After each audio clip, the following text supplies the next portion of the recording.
Welcome to the BiggerPockets Money Podcast, show number 264, Finance Friday edition, where we talk to Jenn about the end of the financial independence journey and coming to terms with leaving your job.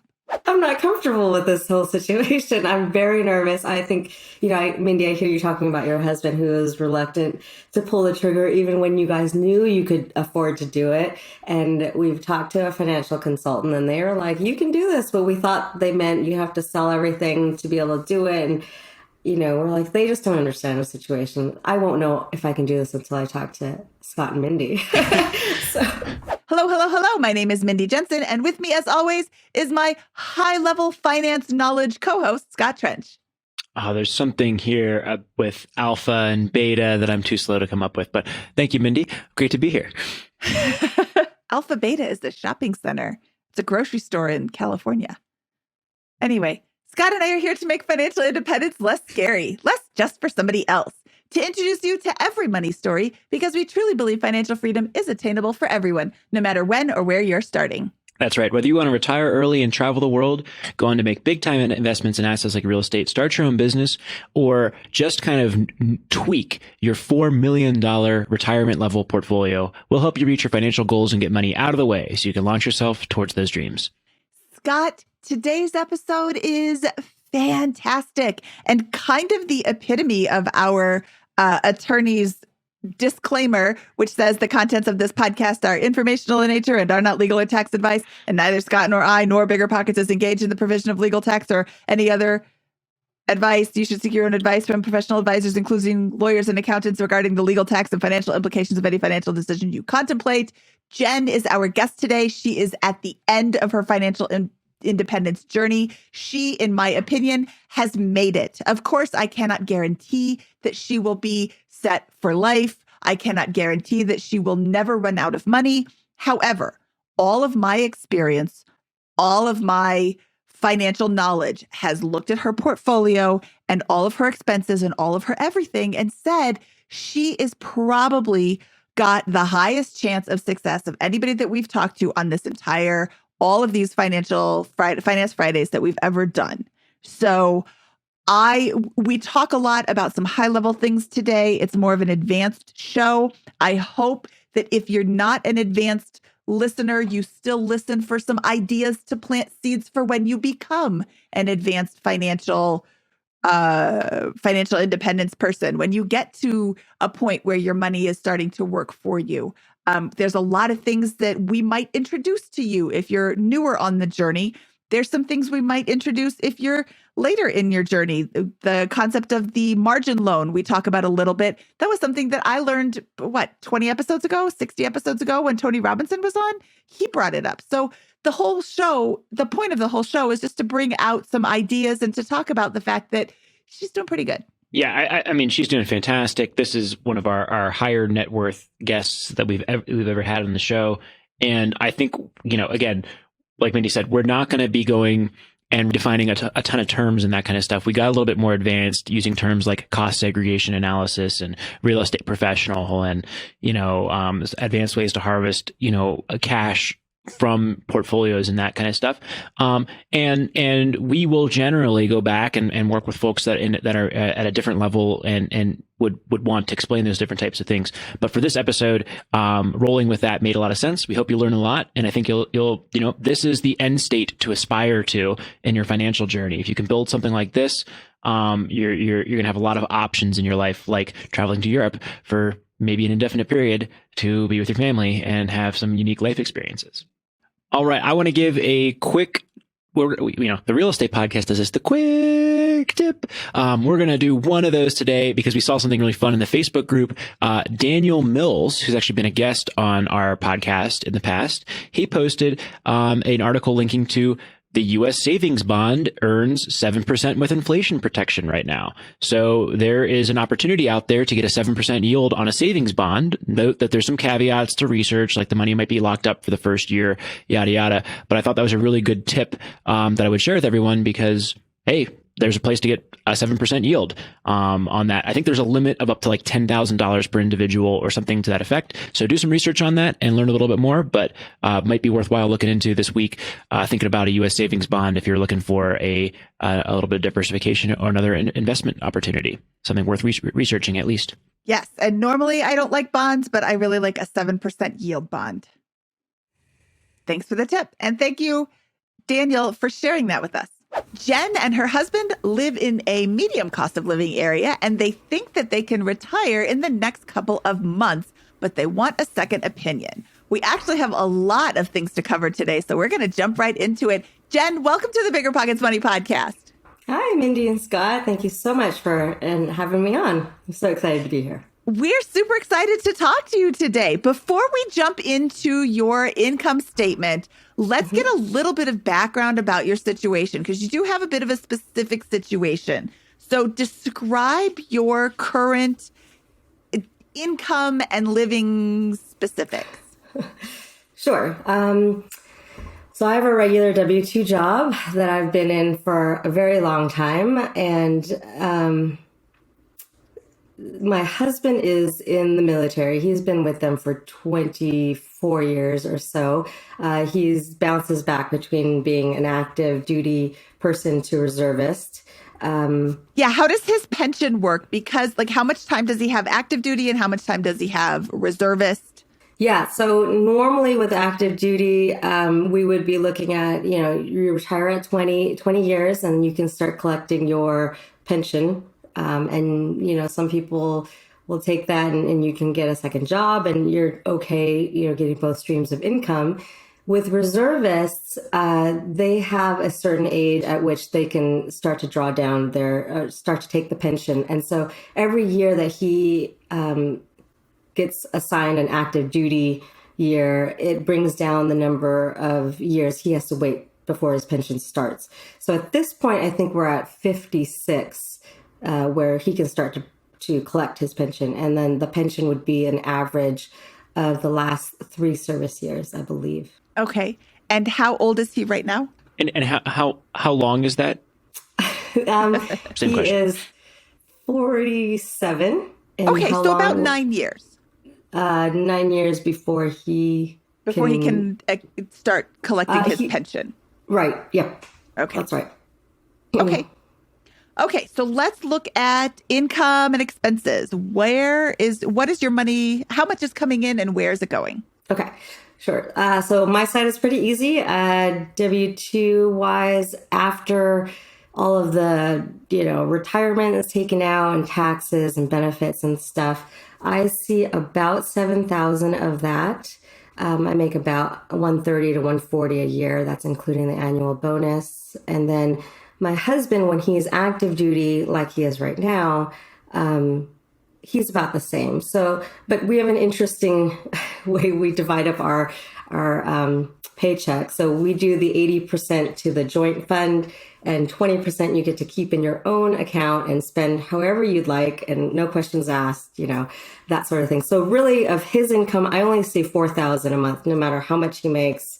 We just let that go at 4,000 goes into the joint account. So that's the regular W-2 stuff. And then we have about 6,000 that comes in from syndication cash flow. Per month. I love the way you set that up. Obviously, you guys both earn really good incomes with that, but I love I get to spend $2,000-3,000 and you don't get to take a look with that. I think that's a really healthy way to approach joint finances, especially in your circumstances where you're both earning similar amounts and have that freedom with that. That's really cool. Well, it actually started because we weren't, and when he's in his normal civilian job, there is a bigger disparity in our incomes. And so he's somewhere in the maybe 90,000, and which is why the 80-20 felt more fair instead of a set amount, because it was 80% of your income no matter what you make, and you get to keep 20% of that. So it really came about when, we had kids and it was who's paying for what stuff. And we patterned it after some friends who, had this set up, and we felt like this really was a good way to avoid money fights. this was a conscious decision. You had a discussion about this. You decided together, this is how we're going to handle our finances. Yes, right. Yep. And we went to one single joint credit card, and we put everything on that credit card. So you can see it at the end of the month, who spent what. If there's any question about what it is, we can, ping each other real quick and say, hey, what did you spend at such and such store? I just want to make sure it's not fraudulent, and that sort of thing. And then it gets paid from the joint account. So, there's never really any problem there. Awesome. Could you give me, because, I get a sneak peek about your assets here with that. Could we maybe get like a 3 to 5 minute background about how you got into this position? Yeah, sure. Your personal financial journey. It's kind of interesting. We actually, the liquid cash side of things and the syndication stuff all really grew in the last year. We used to own rental property. So we had 13 doors, mostly in Washington State. And in this last year of COVID, we actually decided to liquidate everything. So we went from being, really busy full-time working folks to with 12, local tenants who we would try to manage on our own. We weren't using property managers. We would buy them. They were underutilized. They were older homes that needed a lot of renovating. So we felt like after 2 years of being back in Washington, we felt like every weekend was spent demoing, cleaning up yards and cleaning up after tenants, or, answering the plumbing calls and doing all of this. And so just this last year, actually, we sold off all 12 doors from Washington. We still have one rental in another state, but a single family that's really easy to manage. But we sold all of that, and then we put it all into syndications. So that's where the bulk of it comes from. So let me just ask a couple of probing questions here, because I have a sneak peek here, and it looks like your net worth is north of $3 million. Is that right? That's correct. Awesome. So in the and you guys have really good incomes right now, but it sounds like that was not the case even just a few years ago, for at least for both of you guys with that. Could you give us a really high level overview of your careers on that and how you accumulated those 13 properties to then redeploy into syndications? Yeah, it goes way back. I mean, we did it kind of the traditional way. I mean, we saved up 25%, and we would just do it low and slow, right? We actually, my first home was a condo in the Bay Area, and used family financing. So basically, my parents, they took a HELOC out and were able to give me a head start because they could put the 20% down. And this is before I knew how to do any of this, that I could do a 3% down or, anything fancy. We just did 20%. That's all we knew. We did 20% down on this condo, and I house hacked it without knowing that I was house hacking. I was by the university, and I could rent out the room furnished, and I got, $900 for the room. I had a 2-bedroom, and so all I needed was 1 bedroom, and I got to rent out the other half. And then I met my husband, and we had to move because of the military, and, the housing crash happened, and I couldn't sell it. So we became landlords, and we found a fantastic renter who ended up being in the unit for, I think, 5 years. But because those first couple of years were so easy, she was, was just hands off. I never had to do anything with her. My husband became open to the idea of rental properties, and he had, being in the military, he had deployed a couple of times and had a nice little nest egg saved up and didn't know what to do with it. I mean, he had it in CDs, and, maybe this is 2008. So maybe he got 5% interest. I don't even know if it was that good back then, but, we were in Southern California at the time, and he knew he wanted roots in Washington. So we bought, we used his saved money to buy a home there. And because we weren't living in the area at the time, we were able to get it as a second home. So we did not need 25% down because it was a second home. And there was no requirement to live in there for a year. We could rent it out. So that became our second rental. We moved back into the area, and it just, coming from California, you move into Washington and you think, wow, the housing prices are, it's so affordable here, that I was like, it just felt like they're on discount. And it was 2012, 2013, 2014. So we were able to buy another single family home that was $315,000. And even at 25% down, again, we just kind of had the savings for that because of, I think we both lived pretty frugally. We both come from fairly, lower middle class, really blue collar families who, we didn't live extravagantly. So it wasn't a big deal for us to not spend our entire paychecks the whole while. And so from there, it was like some 1031s and savings, and we scaled up. And I found BiggerPockets and Brandon Turner's, discussion about the multiplying factor. So instead of buying single families, I was like, oh, what am I doing? So we went to small multis and bought duplex and triplex, and that's how we ended up at 13 units over the course of, 5 years, I think 5, 6. It was a long process to get there. Well, what I'm gathering is a 15 to 20 year personal finance journey here with that with you and your husband. I imagine your income is increasing during this period up to the 130, 140 that you're earning today with that.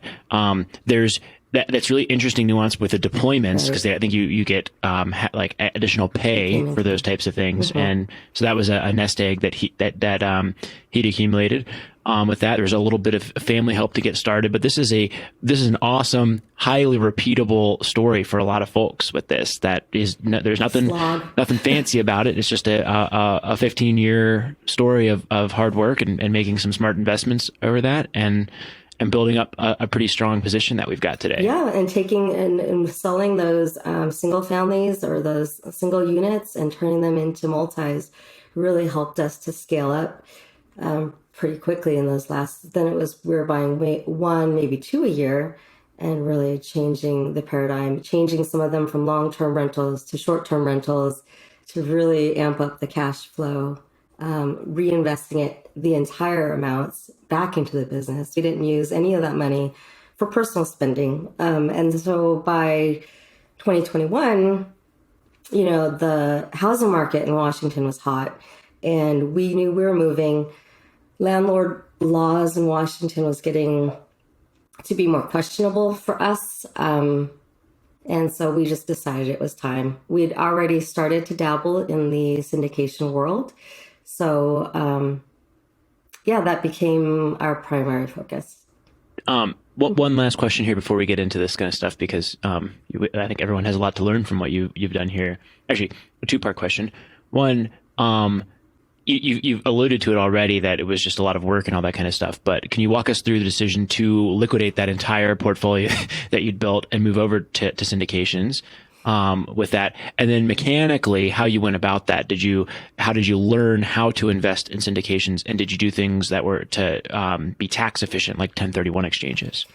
Yeah, where do I start? We did do the 1031. So the first one was the condo, the first property that I lived in. California. It was our one outlier at the time. And, housing prices there had recovered since 2008, 10, and this is probably 2016 now. And it just felt like our tenant, the long-term tenant that we had put in there from the time we moved to Southern California, she was leaving. So it felt like the right time to do it. So we did 1031 that and into I can't remember, a duplex or a triplex. So we took advantage of that probably twice. I think we took a single family and we also used 1031 into a triplex. It wasn't until we heard a BiggerPockets the BiggerPockets real estate podcast, where I think you had Kathy Fetke from Real Wealth Network on, and then you had another one with Joe Fairless, Ashcroft Capital, and that I learned about these other passive routes. So at that point, I think we had just maybe hit over 1.5 million in net worth. So we qualified as a accredited investor. So we got on calls with with the various people at the company. I think I spoke directly to Joe at the time and kind of just felt them out, to understand what they were about, what their company was about, where they're investing, what their strategy was. And I think it was a lot like what you guys covered in your the money podcast you guys did on syndications recently, and I can't remember his name off the top of my head. But you're. I think Mindy has found that for us. That is Jay Scott, episode Yes. 219 of the BiggerPockets Money Podcast. You mentioned Kathy Fetke. She was on episode 225 of the Real Estate Podcast. And Joe Fairless was on episode 227 of the Real Estate Podcast. So you can see, I live and I live by your voices in my head. All your guests, I've reached out to and I've touched base with them because I just, I found the passive side to be so interesting because our work life is already so busy. We have 3 kids. We're running around, the scout meetings and like swim practice or this and that, adding in the remodeling and things like that just got to be too much for us. So we started off with small amounts. I mean, the minimum required with each of them into one project just to see how it went. And so I think with Joe Fairless, it's been since 2016. We've been with him and we've grown our investments with him. And now we're at about 1.6 million in syndications. A lot of that, about 600,000 of that came from the equity of the sold rental properties. So we were able to 1031 our rental property proceeds into DSTs. They don't earn quite as much as the other syndications, but it gave us a way to avoid taxes and still be in real estate to hedge against inflation and be hands off and get regular cash flow and then hopefully appreciation at the end. I love it. Thank you for sharing that with us. We can go back to this. I think it's super valuable for folks when we have someone. You may have the highest net worth of any guest we've had so far that we've done on the Finance Friday. So I think it's really valuable to hear the story of how you got there with this. So thank you for sharing. I mean, I think some of it's luck. I know we don't say it's all luck, but we invested on the West Coast where equity just is. It just really grew over those 5 or 6 years, and that really helped out. It's luck and it's taking action. For the last 10 years, I've seen a lot of people poo-pooing the West Coast as a place where you can't make money. But I see millions of dollars in net worth here generated from West Coast style investing. Yeah. So I think that's the old appreciation versus cash flow game, and they've been saying the West Coast is overpriced for the last 30 years, right? I mean, this is, we talked to one of our longtime forum posters, Jay Heinrichs, on the forums was like, oh yeah, it was overpriced back then, but I still bought a bunch of property and, and so I think that there's something to think through there. You can't bank on appreciation, but you can't ignore it as a potential factor either, because it may cost you millions of dollars in opportunity cost with that. So thank you again for sharing that and congrats on all the success here. Let's go through your income statement and net worth statement here and understand the position and then figure out how we can help you with that. So we just talked about income. We've got the about 14,000 in after-tax income from both the jobs, and we have about the 6,000 incremental on top of that from the syndication investments that you're saying is about what you can peg the cash flow from those at. I think I have it as 17,000 on average. So we have 4,000 from my husband that I see in the joint account. I don't know how much extra he takes home. And then I have 7,000 for me, and then 6,000 from the. Oh, are you not counting the cash flow from the syndication? Nope, okay. Thank you. That's perfect. 17,000 in after-tax income or spendable cash flow is coming in each month is what I've got. Is that right? That's right. Yeah. Okay, great. I think I misspoke on the 7,000 each. Okay, and then on the expenses side, how much are you spending, and is there anything that we should look at there? This side is going to seem heavy and large. So here we go. Our home, everything is escrowed. So this is pity, right? 3,200. We owe about 545,000 at 2.8 or 2.9%. I do have a Tesla. know I might get some hate for that. And that's $1,200 a month. We decided not to buy it outright because the interest on that is 2.5%, and I owe $68,000 on it. Groceries, we probably spend about $1,200 a month. Daycare for at least one more year. I have a 2.5-year-old, is $1,200. Utilities is a little bit on the high side. We have $500 pegged for utilities because our electricity bill is so high. We have kids' activities at $400, restaurants $250, car insurance is $250, home maintenance $300, internet and mobile $100, and then the rest is kind of small. I mean, we've got some subscription things maybe at $100, $150. And so what does that total to? When I look at, that's the hard part. And this is why I'm not sure if I can pull the trigger when I want to, because I feel like our monthly expenses fluctuate so much. Like we might have like a home project where right now I'm putting in a patio cover and that's going to cost me, so many thousands of dollars, but that's not normal. And that's just like that 1 month, or I painted the house and that was $3,000, and so I can't look at every month and say, this is how much, but if I had to average it out, I think 9,000 is fair. Okay. So you are Great. spending $9,000 on average. But again, let's go back to that income. Are you bringing in $3,000 a month? No, you're bringing in $17,000 a month. What do we say, Scott? Spend less than you earn. You're spending $9,000, which seems like a lot if you just make that statement. But then you bring back that I make $17,000. Well, you're still spending way less than you earn. So could you cut your expenses? Absolutely. You don't need a $1,200 a month car payment. But can you afford a $1,200 a month car payment? Absolutely. That's my mortgage payment. But that doesn't matter because you're fine. I'm not making $17,000 a month. So that's okay. Your expenses are personal to you. And I saw this, I'm like, without context, I saw your $1,200 a month in car. What is that? So I added it all up. I'm like, well, if she got rid of the car loan and the daycare, she'd be at $5,500. Well, when you get deployed to overseas, are you going to take your car with you? You probably aren't. Although, I don't know, can you? What side of the road do they drive on there? Daycare might go away if you can't work over there. Maybe you stay home with the kids. Maybe you sell the house and then you don't have the mortgage either. Like your expenses are fluid. To look at your expenses and say you have $9,000. Well, what is it? 25 times your expenses. So 25 times 9,000. Oh, wait, no, I'm doing this math wrong. 9,000 times 12 is 108, times 25 is 2.7 million. And how much do you have? More than that. So you've made it.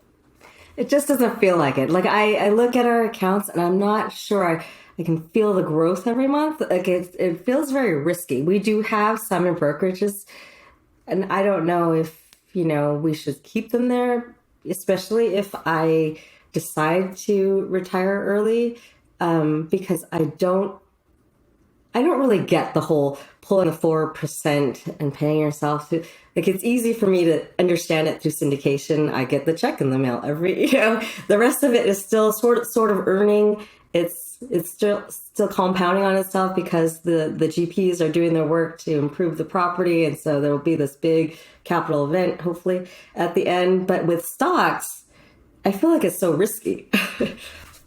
Well, past performance is not indicative of future gains, but look at where your income is. Let's take your income out of the equation. We've got your 7. We're just going to throw that away. Now we've got Hub's 4 and the additional income of 6 from the syndication. 4 plus 6 is 10. That's still more than you're spending at 9. Yeah. You're not going to be able to add a roof on the back porch or whatever you said every month. But conveniently, you don't have to do that every month. You can't paint the house every month for $3,000 because you're only going to have $1,000 left over. But with those numbers and this $9,000 a month in spending, you can still save $1,000 a month without you having to work. So based on these numbers, without cutting anything, you can keep all the things you have and still retire because your passive income and your husband's income is more than what you're spending. Now, if your husband were to retire too without any source of income, you would have to change your expenses, because spending $9,000 a month and having $6,000 a month coming in means that there's $3,000 a month going out. You would have to make that up somehow. You could very easily do that through your investment portfolio, which we haven't discussed yet. I am jumping ahead, but there's a lot in the stock market that you have. So I don't see a way that you are doing bad or that you could not retire today in any one of these options. But I'm getting ahead of ourselves. Well, let's go through the investment portfolio. Yeah, let's go through the investment portfolio next. So we know we're spending 9 and bringing in 17, which is great. That's more than almost a 50% savings rate, which is, you're fantastic. Doing okay. And you sustain that for a long period of time, it sounds like. So assets wise, we have about 590,000 in brokerages, 110,000 with the stock purchase plan, a work purchase plan. So I don't get a discount. I've heard you say something about folks getting a 15% discount when they buy. I don't get that. I just don't get charged a fee to buy. Some of that stock purchase plan was grants, so they were at half the strike price, but our company has not done as well as I would have liked them to. So it's 110 there. My 401k, so I didn't realize we had a Roth 401 until a couple of years ago. We may not have actually even had a Roth until a couple of years ago. So I have a total of 956,000 in my 401. Of that, 40,000 in the Roth 401. So I've kind of changed my asset or my deductions. I still put a little bit towards the 401k because I felt like I needed the tax break. And then, I didn't have anything in Roth. And so I contribute to the rest of the percentage. Our company matches dollar for dollar up to 6%.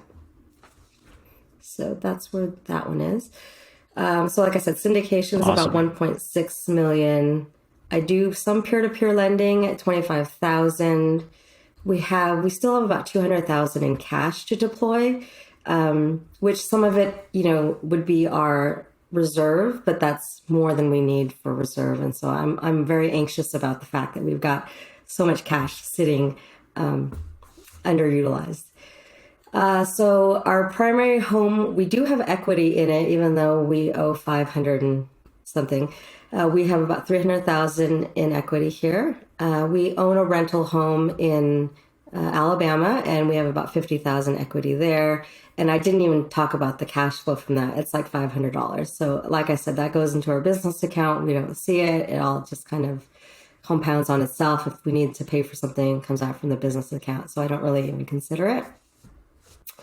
And then the military pension, I said, it'll kick in about 8 or 9 years, and that he thinks it'll be around 3,000 a month. My work pension is tiny because they quit contributing to it, a few years after I started working. So that's only at 43,000. I have an HSA at 40,000 because I can't contribute to that anymore either, since we get the military insurance, healthcare, and so you can't double dip. And then we have a 529, which is at 43,000, and we have a GI Bill that we can hand down to one of the kids as well. What do you peg that net worth at? I can't calculate it that quickly, which is a good problem with this. So what do you peg it at with all those items? Personal Capital says we are at almost 4 million. Okay, and then your pension, which is going to be 36,000 annually. And guaranteed by the federal government. It's a federal pension, I imagine, military pension, right. With that. let's call that another $1 million asset that will be realized in 8 or 9 years with that, since it's essentially an annuity at that level. With that, although maybe it's worth less than that today because you can't access it, but in 9 years it'll be worth an incremental probably 1 million. I would. That's my back of the napkin evaluating that. He does have a railroad pension. $4 to $5 million net. He has a railroad pension and 401 there too that I don't count. Again, a lot of his funds I don't really count. They're a little bit smaller, and I don't know that it makes a huge difference to our bottom line. But it doesn't. Send it to me. So before, Scott, I know you're going to make some really amazing point. Before you do, I want to point out that his military pension is $3,000 a month, and your syndications currently are $6,000 a month. That equals $9,000, which is your current expenses, which is another way that the math adds up to say you can retire. Now, Scott, make your brilliant point. Well, I think this is really interesting, right? Because you have soared past the finish line for what I think a lot of folks would set their financial goals at with this. And I know, based on what I'm talking to you with this kind of stuff, that most of these assumptions, or many of them, are conservative valuations. Like that 1.6 million you have invested in the syndications, that's what you've invested in the syndications, I bet you, not what they've actually accreted to if they've appreciated in value with that. I bet your home equity assumption is conservative. I bet your rental property valuation is conservative with that. I bet you that you're not even counting certain assets because I'm just going to use that as padding with that. Is that accurate in terms of the conservatism in your position? Yes, but that's because I feel like it fluctuates so much. Like all of that is funny money unless it's, I don't know, cash flow hitting, like, it's that old mentality, right? Of that W-2 that hits your account every month. It's reliable. You think it's reliable. It's consistent and it's there. Our brokerages fluctuate, right? There could be 500,000 on a bad red day when like COVID variant hit, and oh my gosh, right? We lost 100,000 in a day, and or one of the syndications, the hurricane hit the apartment building and they never cash flow after that. Well, I think it's a fascinating psychological challenge. We talk about the 4 levers of personal finance, right? We have spend less, earn more, invest, and create, right? And what I think is fun or funny in your situation, like the challenge is that the earn more lever is very irrelevant at this point relative. It's ceasing to become the relevant option, right? When you start off, it's how little do I spend? Then it's, can I maximize that earning potential, for many who start from that median spot. Then as the investments pile up, that investment approach means more and more with that. And then there's always an option to create or start businesses with that. What I'm seeing in your situation is you're bringing in 130K, 140 annually pre-tax. And post-tax, that's probably like $90,000 in cash. With that, I mean, your portfolio at $4 to $5 million at a 5%, yield on that is going to bring in $200,000 to $250,000. So it's more meaningful to manage your portfolio by a lot than it is to bring in active income at this point, which I think is a challenge. And it's, and what is that? There's going to be good years. There's going to be bad years, with those types of things. It's going to fluctuate as you pointed out. But I think that's the lever's changing on you. And maybe you haven't even noticed it or thought about it quite that way with the past, but that's, I think, your reality right now. Great problem, and create a situation that I'm comfortable with. Right. Yeah. I don't know that I'm comfortable. I'm not comfortable with this whole situation. I'm very nervous. I think, Mindy, I hear you talking about your husband who is reluctant to pull the trigger, even when you guys knew you could afford to do it. And we've talked to a financial consultant and they were like, you can do this, but we thought they meant you have to sell everything to be able to do it. And we're like, they just don't understand the situation. I won't know if I can do this until I talk to Scott and Mindy. So. I live in a very weird FI bubble. I live in the same town that Mr. Money Mustache lives in. People come into this town. People move here to live near him. I live by a bunch of FI people, and it's sometimes hard for me to remember that not everybody has this huge reinforcement community, but all of my friends are unemployed. Like, I know so many people who have reached their position of financial independence, have left their jobs, have continued their finances continued to grow, their investments continued to grow. Some of them have a spouse with a job. You're in a really great position right now. My husband calls himself wife-fi because his wife still works. You are hubby-fi, we'll call it that, because your husband will continue to be able to generate income. Yeah. I have friends who they've both quit and they have gone and traveled. Go back and listen to episode 55 and 55 and a half with Bryce and Christy from Millennial Revolution. They left their jobs, and I think the next day the stock market crashed or something like that. They had a horrible set of circumstances immediately following their retirement, and they were able to weather the storm through their cash cushion and yield shield and something else that rhymes. And but they're really easy, or they are able to easily explain how they did it. And they also tested their portfolio over the course of 3 years before retiring. They're like, okay, we're going to keep making all this money, but we have enough saved up. We believe we're going to start withdrawing from our portfolio, and we truly can live off of it. I have a friend, Todd. He lives up the road, and I'm going to have him on the show to talk about life after retirement, because we don't really focus enough on that topic. And it is difficult to make the transition from I have a job and I'm saving for FI to what am I going to do? I mean, you make really great money. We didn't applaud you for your fabulous salary. Now you're willingly leaving that. You're just saying, I don't want to make money anymore. I'm going to quit. And that can be tough. It took Carl a whole year to come to terms with that. And then when he quit, 2 weeks later, his entire job was canceled. Oh, wow. So if that had happened 2 weeks before, maybe he wouldn't have been as comfortable with it as when it was his choice. Yeah. But you've got a really great set of circumstances in like several different viewpoints. I don't see your situation as a bad one, although I do have a question about your syndications. Currently, they're sending you $6,000 a month. Are these long-term hold syndications, or are they value add and then they're going to sell them syndications? It's a variety. So what happens when those syndications sell? What are your plans to do with that money when it sells? It's becoming harder and harder to find a good deal. So are these syndicators now, like they used to promise 14% returns, and now I'm seeing a lot of 8s and 7s, and some of these deals, you're like, why are you even buying this property? This looks like a terrible investment.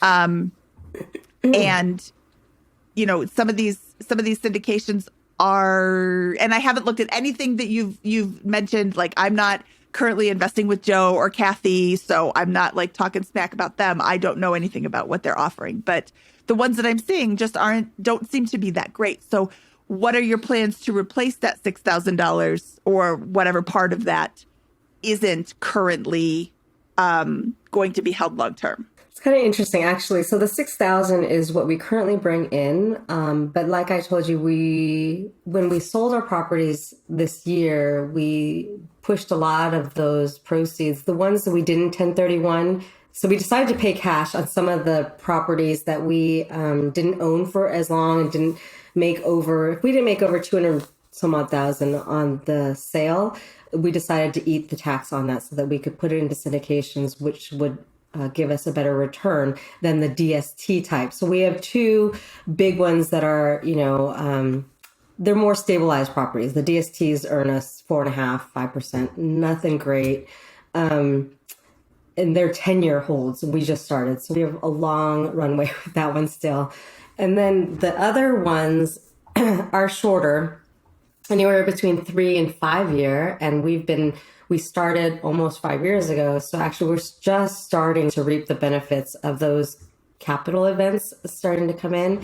And with some of the syndicators, they've given us the option to roll it into the next deal, which have been on similar terms. So fortunately, or they've actually created funds, and we're kind of split between because we know we're retiring early, we want the cash flow up front, so we get the 10% cash flow as opposed to the lower 7% with the potential of the big earning of the capital event on the end. So we split our funds between those different options.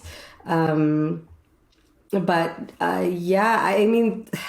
I say 6,000 today, but again, we have been investing throughout all of 2021. And so that means that some of them actually haven't even started to cash flow yet. So in 2022, I anticipate another bump of maybe 2,000 to 3,000 more in cash flow from the investments that we made this year that will start to show up next year. And then we really, we won't see those capital. We may see 1 or 2 capital events, every year, kind of because of the staggered timeframes on all of them.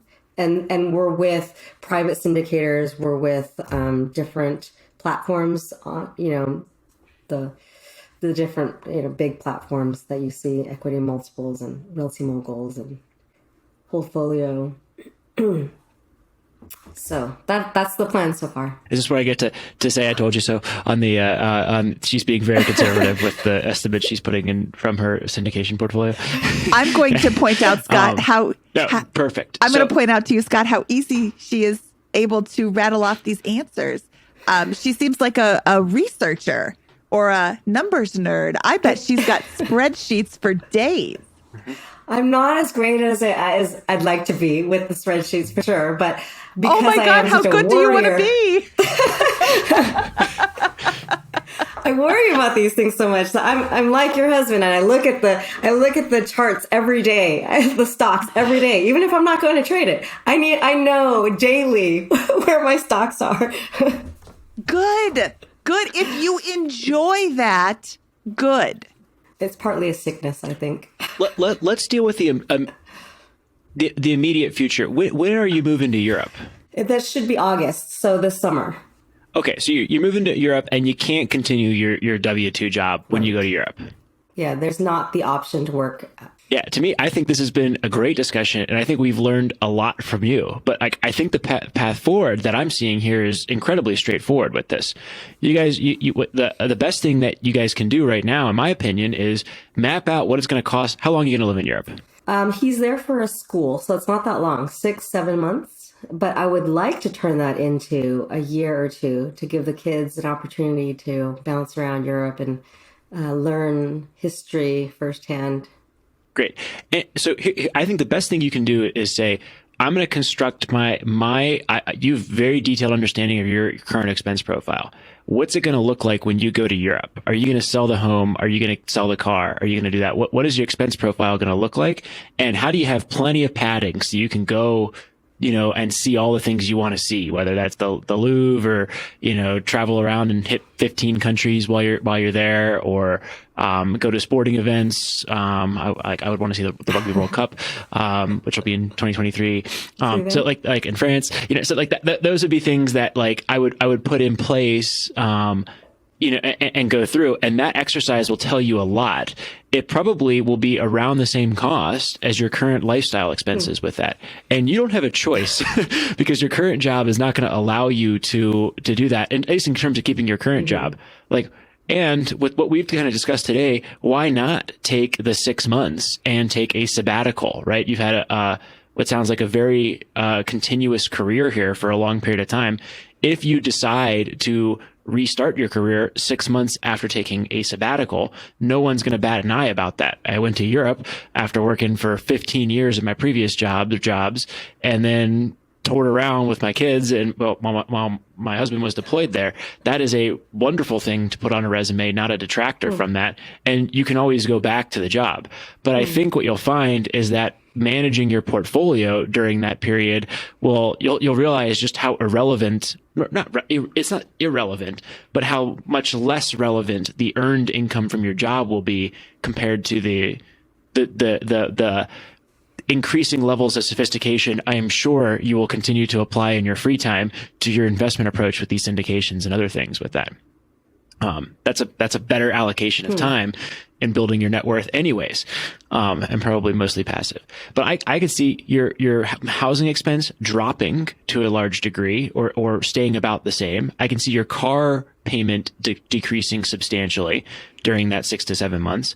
I can see the cost for child care declining unless you choose to do that in that period. And you may not need anywhere near that 9,000 to fund that.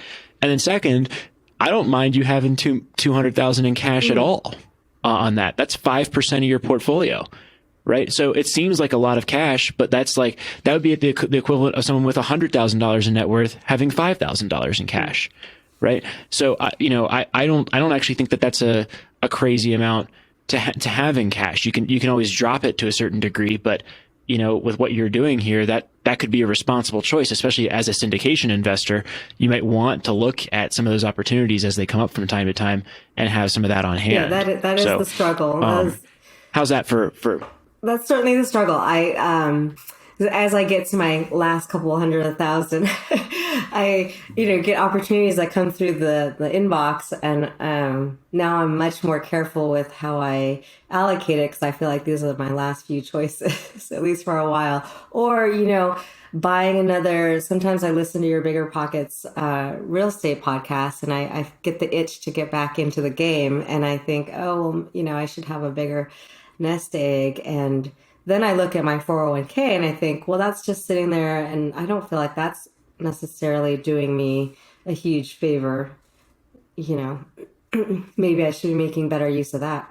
Here's another fun one to consider, and why, again, evidence that maybe even more application in that you're actually going to build more wealth by leaning more, if you were to stop working for this 6 months and spend half of that time, 20 hours a week, just getting more advanced with your approach here. Here's one mental model. I don't know if this will work or not, but something to explore.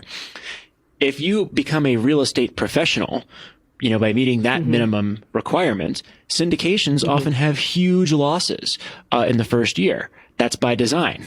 Right. So if you're investing in syndication and you, let's say you get a bunch of money back all at once, and you plow all this into syndications, and they do a cost segregation analysis. Sorry, this is a very advanced episode and I can't go over all of these terms, but cost segregation essentially allows you to declare a lot of depreciation for those listening on this. So you invest, let's say you invest 400 grand in syndications that do these cost segregation analysis, and you have a loss of 500 grand on your tax return that year.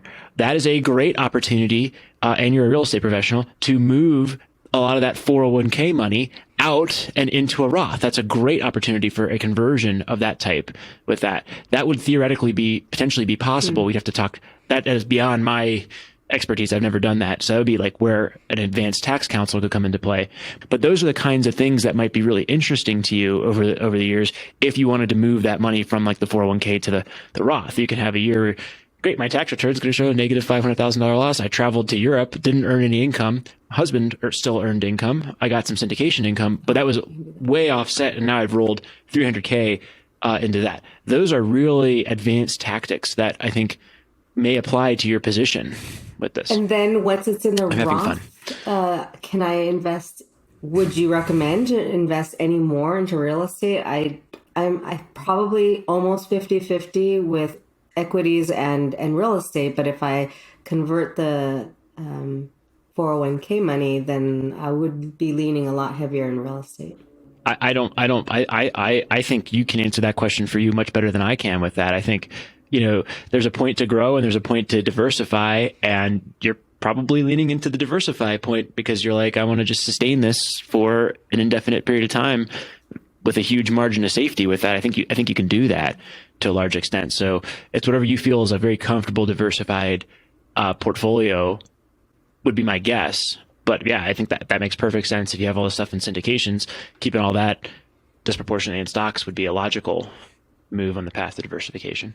I'm going to lean on my attorney and say you should seek your own advice from professional advisors, including lawyers and accountants, regarding the legal, tax, and financial implications of any financial decision you contemplate. This specific one, because there is the potential for an enormous benefit and tax deduction and depreciation versus income, and neither of us are CPAs.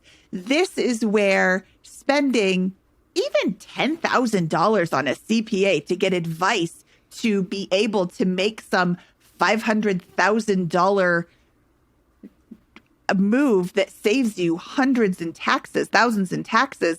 This is a really good bit of, that's money well spent, in my opinion. So I would say if this is something you're considering, and I know you're going to do your own research first, if it sounds like this is something that you're going to be able to do, talk to a CPA before you make your big moves and have them give you advice on how you can structure that best, so that when it comes time to make that move, you reap all the benefits of that particular tax deduction, depreciation, whatever. I don't even know the right words. D word. Absolutely. And by the way, I am by no means telling you to do that. I'm simply saying options like that may be available to you, and they will help you build your net worth after tax, potentially with far greater leverage than your day job, based on your overall position at this point. Yeah, with this. And so that's just the framework, is that lever of learning about managing your investment portfolio, which you're already good at, but becoming a master is probably a better use of time than working your day job at this point, based on what I'm seeing here. The options like that may become available to you. No, I think that's a really great point to bring up, Scott, is that if you are invested in these syndications and you're doing all of these like big depreciation moves, or have the opportunity to do these, you could have a huge tax advantage to swap that out. But yeah, definitely talk to a CPA. I have a question for you regarding your car and house while you're in Europe. When you said you were going to Europe, I thought this was going to be a long-term thing, but 1 year definitely isn't you should sell your house kind of thing. Right. I thought it was like 4 years.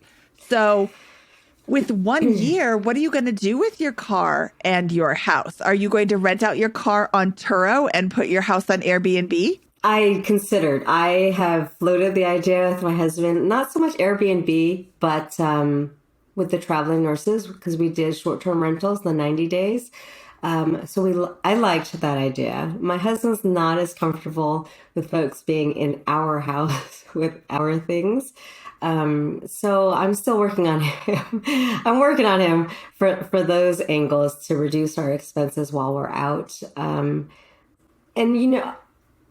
Now that we're even talking about it, I mean, I wouldn't be opposed to selling my car for the time being and just kind of picking that back up when we got back, depending on, maybe I downsized. I have the biggest one right now, the biggest and most expensive one, but that was because we're shuttling things around to the rental properties in addition to the 3 kids. So I felt like I needed the bigger one, and maybe I can get the more cost-effective one when we come back, and I can get rid of that payment altogether while we're gone. I'm going to give you another research opportunity and say that there's that chip shortage, and cars are becoming a little bit more accessible, but they're still really difficult. Carl talks about Tesla all day, every day, and he said the wait list is now 12 months. So perhaps you sell the car when you get ready to go, but put yourself on the wait list now. That's true. And just, keep putting yourself on the waiting list. It's like $100 to get on the waiting list, but it is a significant wait. So be aware of that. I don't know what Turo's policy is. I know that they are very, very, very careful with the cars, and they take care of their owners. At least they have in the past. Craig Curlap was on the show. He rented out his Prius, and he's like, this is going to be my last rental, and then I'm just going to take it off Turo. And then that last person trashed it, got in a huge car accident and totaled it. And they gave him a lot more money than it was worth. Oh. I don't know how that works with Tesla because they have their own special insurance.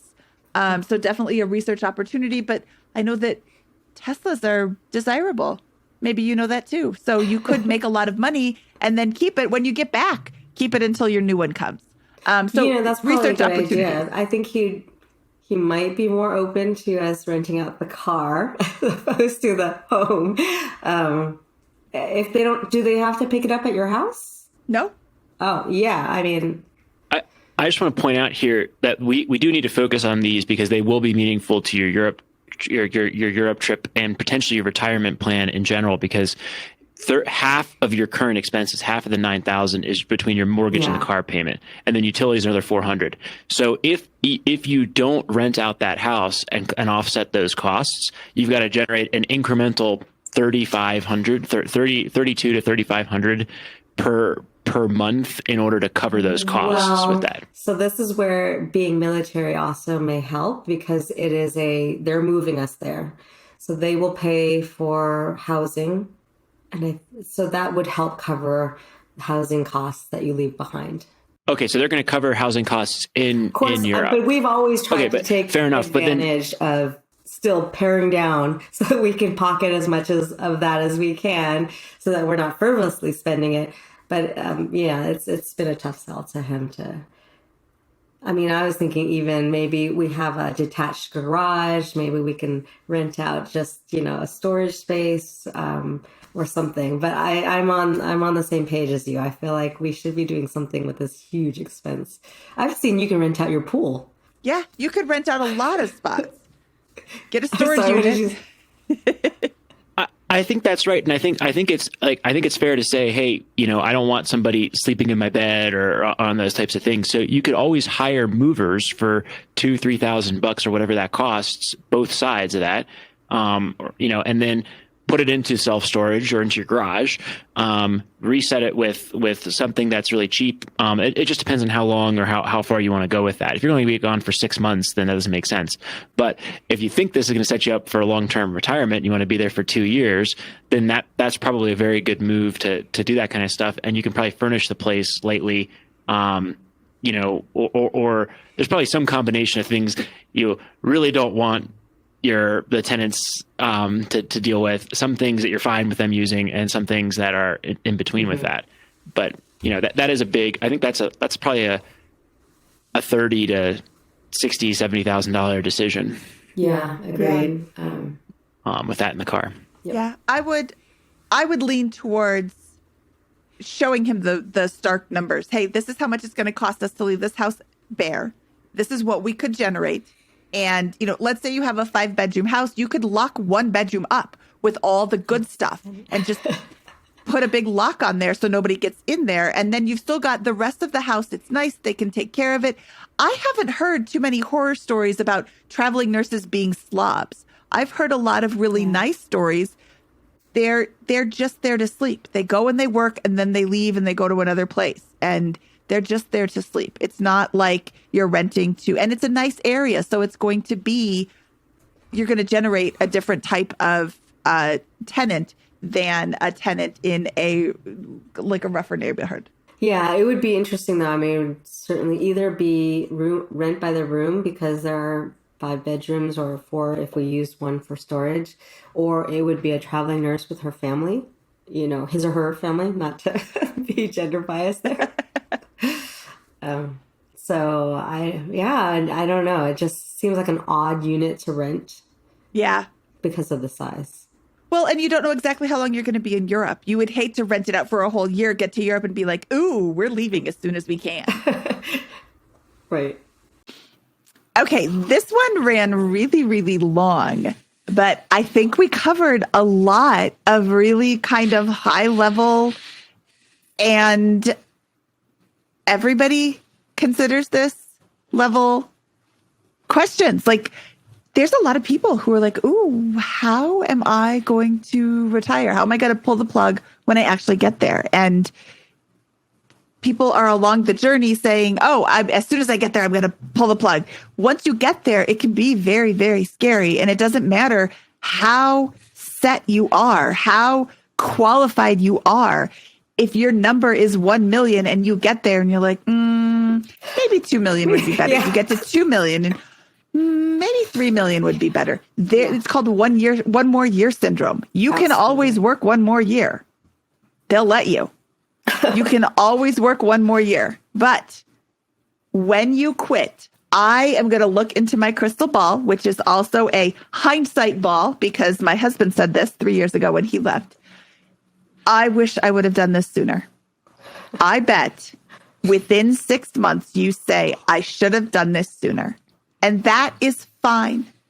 You need to get to the position where you are comfortable retiring. Because I can sit here forever and tell you, I think that you are ready. I think financially you are set.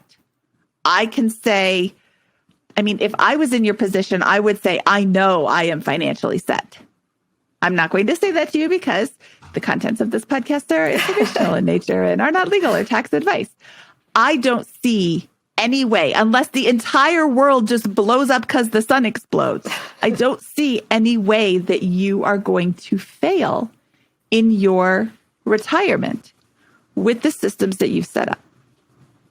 But you have to be confident too. So I think we've covered a lot of things. I think a lot of people are sitting here saying, I get it. I get where she's coming from. Other people just starting on their journey are like, what is she talking about? She already has 4 million. She's fine. But they're not you. It doesn't matter what they're saying. All it matters is you. So you and your husband need to have a money date. Yeah. Have a conversation. Talk about it and put all of your money to the side and only spend his. And see that it'll work. Test it out. And in 3 months. And that really helped, just to talk through what the 4% rule was. Like for the longest time, as you're going through the journey, you get good at the savings part and then you get good at the investing part and all of that. Like, I get it and I'm rolling along and I know how to do that. But then you get to the closer to the end state, or what some people might think is the end state. And you're like, but I don't know how to do this part. And it may seem like it's like a natural, well, if you have the money, you spend it and you go. But how do I access it? How do I spend it without overspending it or, doing it to my detriment? And then I've got nothing for my kids, or, at 60, I need to go back to work and that kind of thing. Yeah. Yeah. Our net worth has increased since we retired. And yes, I have a job. We haven't been pulling out of the funds, but our net worth has increased a lot since he retired. Did I say since I retired? I meant since he retired. I still have a job. Yeah, I was going to say, hoping that there was no news today. We can't handle any more news. Hey, Scott, let's talk after the show. No, our net worth has increased rather significantly since he retired. And it isn't, the stock market has been going crazy. Yeah. And I have a lot of faith in Bill Bengen and his 4% rule. I think we've kind of covered everything. I want to hear back from you after you no longer are employed. Yeah, certainly. And see how it worked out. See how you came to terms with the separation. See if you took my suggestion to put your money to the side and see if you could live off of without your funds, and see the results of you and your husband's money dates and just all of the things. I'm very excited for this. All right. Yeah, me too. So a few more months and I'm nervous, but I'm excited too. Okay. Nervous excitement. Okay. Well, that's awesome. So we'll check in with you in 3 to 6 months. Okay. Okay, great. Well, Thank you so much. This has been Jen. a fantastic conversation. Thank you. Yeah, this has been a lot of fun. That was Jen and her amazing story. I want to, as you were talking in the intro, Scott, I thought to myself, we should have a discussion in the Facebook group about all of these terms. If you are listening and you're newer to the site, you're newer to the show, you're newer to some of these concepts, ask some questions in our Facebook group. Hey, what does DST mean? That stands for Delaware Statutory Trust. I don't really know anything more about that except what it stands for, but it's some sort of advanced investment strategy. And I will start off the Facebook group conversation by saying, hey, what's a DST? And somebody who's smarter than me can come in there and tell me what it is. So if you have a question about today's show, please hop in the Facebook groups, facebook.com/groups/BP Money, and let's chat about these high-level investment strategies that Jenn is doing. All right. Well, we went really long today. So, Mindy, should we just go ahead and get out of here? From episode 264 of the BiggerPockets Money podcast, I am Mindy Jensen, and he is Scott Trench saying, be sweet, parakeet.